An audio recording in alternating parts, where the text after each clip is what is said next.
Sustainable Development Goal 13 calls for climate action. This is quite a broad and all encompassing statement. Hey, Anila, can you tell me a bit about SDG 13 and how it relates to the fashion industry? Yes.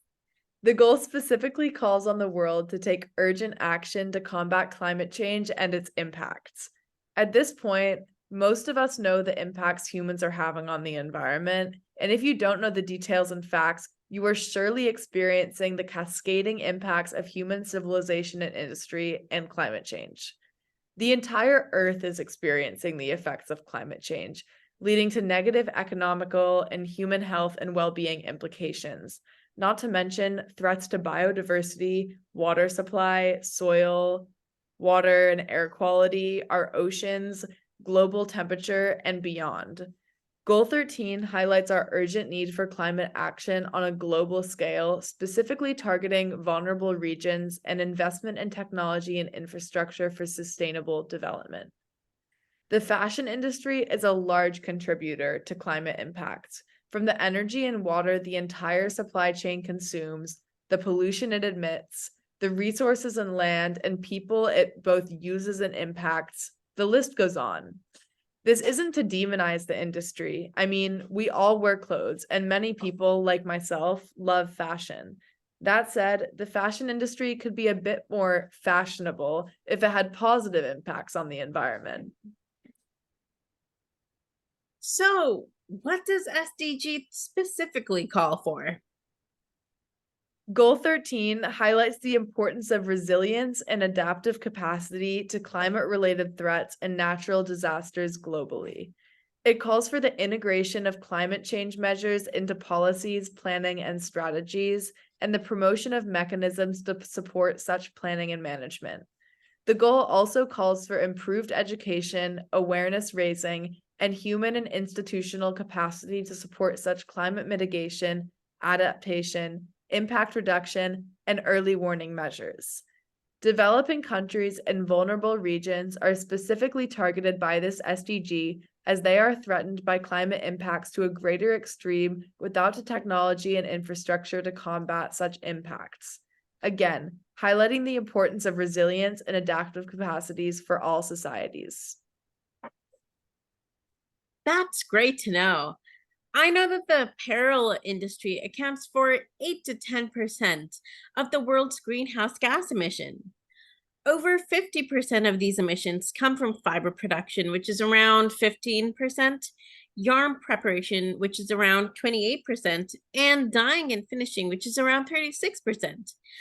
To limit warming to 1.5 degrees Celsius, opposed to our predicted 2 plus degrees of warming if we continue business as per usual, global CO2 emission must drop by 45% before 2030 and reach net zero by 2050.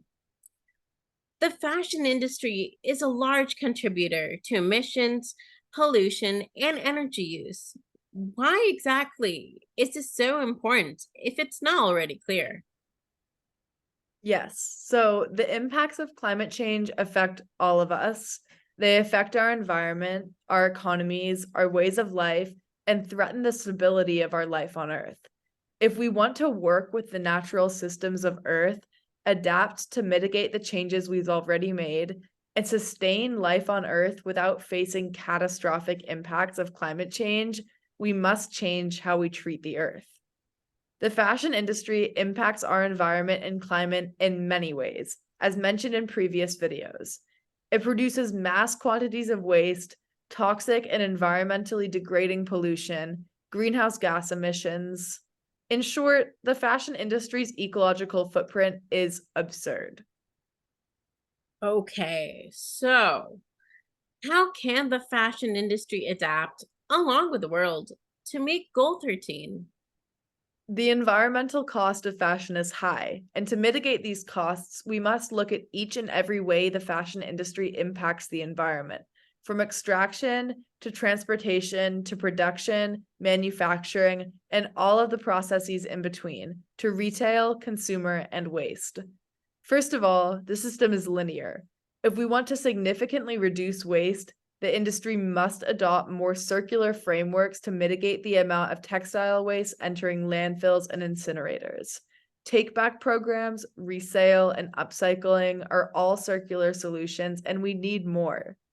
Solutions also must exist to reduce the amounts of water, energy, and finite resources necessary to produce clothing. Upcycling is so exciting to me because it tackles all three. Microplastics are also an important part of this conversation as more and more textiles are produced with blends of petroleum-based materials than natural fibers. These petroleum-based blends, such as polyester, are non-renewable and shed microplastics in our water with every wash. Further, it is nearly impossible to source microplastic fiber blends back to the raw material due to lack of transparency. We are using petroleum up in all industries much faster than it is produced in nature, with some predictions indicating we could reach maximum extraction by 2030. So not only do we need to shift to renewables for environmental impact purposes, but also because we may run out. My goodness, that is so fascinating. From my understanding so far, upcycling is an exciting solution to many of those environmental impacts of climate change. Yes, the industry will still have some impact, but as of what we know, upcycling has the potential to shift the entire framework for the betterment of the planet if implemented on larger scales. Can you tell me a little bit more about how DSphere can support this transition? Of course. So DSphere is a scalable solution to upcycling, which, as we know, has the potential to dramatically reduce the ecological footprint of the fashion industry. Through a new approach to how we design, source, create, and dispose of, through circulating materials back into the economy, textiles, DSphere technology offers solutions to many urgent environmental challenges faced by the industry. The platform can be utilized by individuals, universities, corporations, and/or fashion brands. It has the ability and potential to grow with the increased demand for sustainability and transparency. It also offers cutting-edge AI and technology that can transform the creative process, a natural incentive for customers, adding to the environmental and human impact incentives that the platform provides. DSphere's approach to upcycling saves water, energy, and carbon emissions, mitigates waste through circulating and transforming pre-existing materials, and inspires the world to change its industrial systems in the process. Working with what we already have is a theme of sustainability. There exists no waste in nature, yet we rely on landfills heavily to dispose of materials that actually never cease to exist. Some would say waste is a design flaw. So, circular business design, such as Donna's DSphere, can help us to design waste out of our systems. Sustainable Development Goal 13 is all about climate action, and it relates to the following SDGs 14 and 15, and has to do with environmental health as much as it does with human health and well-being. A healthier planet provides a home for healthier people, and we have to work together and with the planet to create solutions for such a complex relationship. Luckily, innovations such as DSphere are gaining traction as the urgency of climate change only becomes clearer. Thanks, Daniela. I feel like I really understand climate action in terms of the fashion industry much better, and I'm excited to see how DSphere impacts the industry in the future. Let's move on to our final SDG.